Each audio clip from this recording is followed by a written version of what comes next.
What's going on, everybody, and welcome back to Bourbon of the Week. My name's Chris. I'm going to be your host for today, and today we have a bottle that I've been looking for a very long time. This is 1792 12-year, and thanks to a gentleman named Scott Stazone, I think I'm saying that correctly, we finally have a bottle in the collection. I had a sample of this a long time ago, fell in love with it, but didn't know if it was the sample or if it was the actual bottle, so we're going to find out today. But everybody knows before we get started, time for the traditional sip. Cheers, y'all. I never pour enough.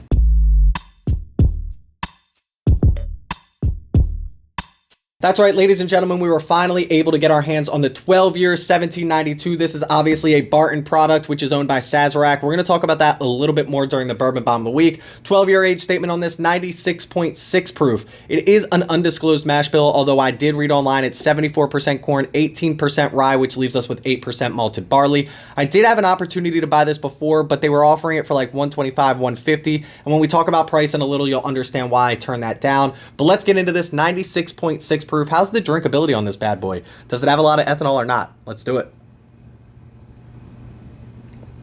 So here's the deal. I'm going to be completely honest with you guys. I opened this bottle up a little while ago. I poured it out. It was a little bit hot. I went on my Discord. Check out our Discord, that link in the description below. And I said, is this the neck pour or is this sipping a little bit hot for me? And everybody told me it's the neck pour. It's the neck pour. Let it open up a little bit. I poured it in this glass. I let it sit for a little while here while doing this video. I also think that this drinks a little bit hot. Nothing crazy. I don't think it's anything outlandish, but I always give it an 8.0 if it drinks right at its proof, and we might have to go a little bit under 8 when it comes to drinkability on this.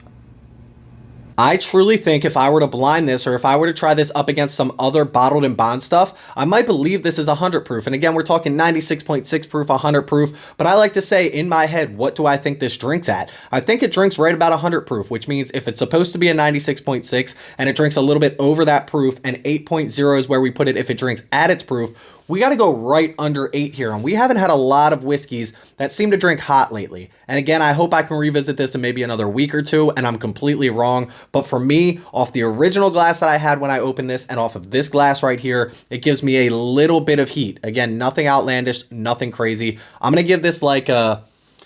I'm going to say like 7.92 when it comes to drinkability on this. Again, nothing crazy, but we got to drop it a little bit below that 8.0 mark.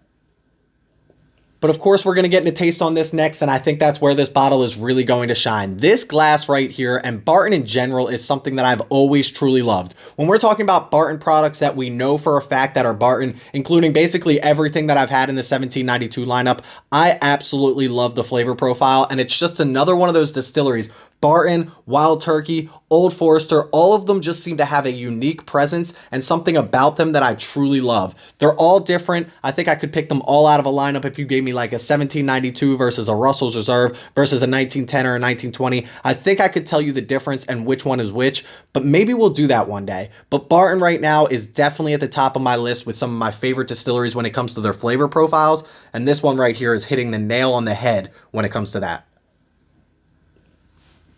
Now, here's the thing about taste on this that I truly love. It starts off with some fruity notes, right? Some dark fruits, maybe like some blackberry or something like that. Then it moves into that 18% rye, and you really get that spiciness on the back of the palate. It hits you with that allspice, a little bit of that pepper. Then it moves back into some sweetness, but it's a completely different sweetness than you get on the front of this glass. You get into that chocolate note. You get the sweetness from the oak. That 12-year-old presence is really on this. You get a little bit of leather, a little bit of smokiness, nothing overwhelming. And at the end of the day, 12 years is right in that realm of my favorite age statement when it comes to a bottle. I tried Russell's Reserve 13-year. The batch 3 was actually more 20-year-old stuff than it was 13-year-old stuff, and it just gave me too much. This right here for the 12-year on this is exactly what I'm looking for in a 12-year-old age statement. Love this bottle here. Love everything about it. We're going to give it a great score when it comes to taste.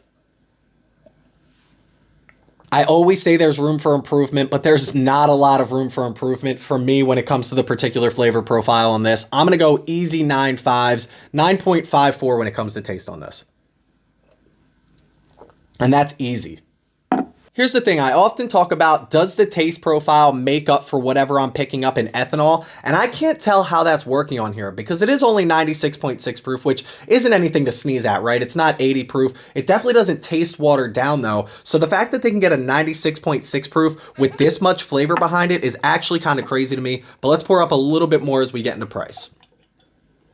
And last but not least, we're going to get a price on this bottle right here. And this bottle MSRP is at $50. Now, I mentioned at the beginning of the video, I had an opportunity to buy this bottle at $125 and $150 a very long time ago, but I turned it down. I'm just personally not the type of person to overpay for a bottle. I don't even know if 120 or 150 is technically even the secondary market on this. I know there's a big difference between overpriced and secondary, and I think 125 is probably right somewhere in the middle, but at $50, I just can't really justify doubling that price to get it in my collection. So I paid, thanks to Scott, $55 to get this to me, and that's not a bad price at all.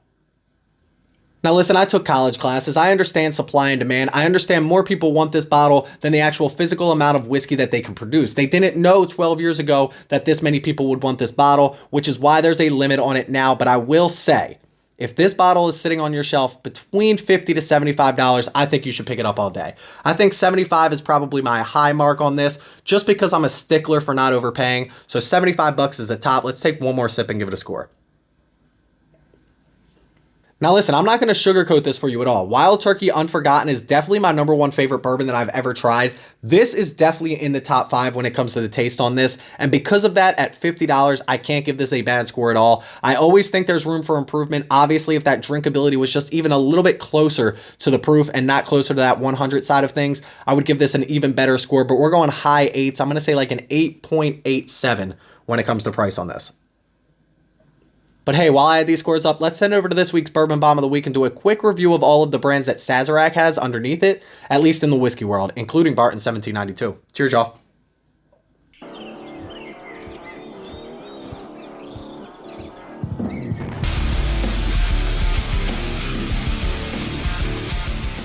So here's the deal. They wanted me to pay $40 for this video without the watermark, and that just wasn't happening. So we're going to be using the watermark today. We're going to talk about the company called Sazerac. Sazerac has a bunch of brands under it, a couple of which are whiskey brands that you've probably heard of. A. Smith Bowman is a distillery that they own. Buffalo Trace is obviously a distillery that they own. And today we are talking about Barton 1792. Now, under A. Smith Bowman, we do have the small batch version of the Bowman brothers. We have the Abraham Bowman, and of course, we have John J. Bowman, one of my favorite single barrels on the market. Under Buffalo Trace, we have everything under the sun. I'm sure you've heard of a lot of these bottles, and maybe there's a few that you haven't heard of as well. And of course, under Barton 1792, we have a bunch of bottles that we've already talked about, but then they source a lot of whiskey, and some of those bottles include Lucky 7, Calumet Farms, Sam Houston, and of course, Bardstown may be using their product. But then, at the end of it all, it seems like A. Smith Bowman is actually using whiskey distilled by Buffalo Trace, so it all comes full circle here under the Sazerac name. So with companies like Bardstown Bourbon Company buying up Green River and Penelope getting bought back by MGP, it's only a matter of time until there's only 3 or 4 different companies that own all of the whiskey that you drink. So drink it up now until it's all the same. Cheers, y'all. Normally, this is where I would pour up one more glass of this, but we do have to be up early tomorrow morning, so we're going to end it there. This bottle came in at an 8.78 in second place behind Green River Bourbon, which was a $35 bottle of whiskey that drank nowhere near that. This is still a fantastic bottle of whiskey. If that drinkability was just a little bit better, this would definitely sit atop our list for 2023. But that's where we're going to leave you for today. Make sure you check me out on Instagram at Bourbon of the Week. Click that like and that subscribe button here on YouTube. I would greatly appreciate it. Check out our Discord as well as our Patreon. Both of those links in the description below. Please don't drink and drive. Always drink responsibly and stay healthy, stay happy. Stay drinking. Cheers, y'all. Frickin' Sazerac.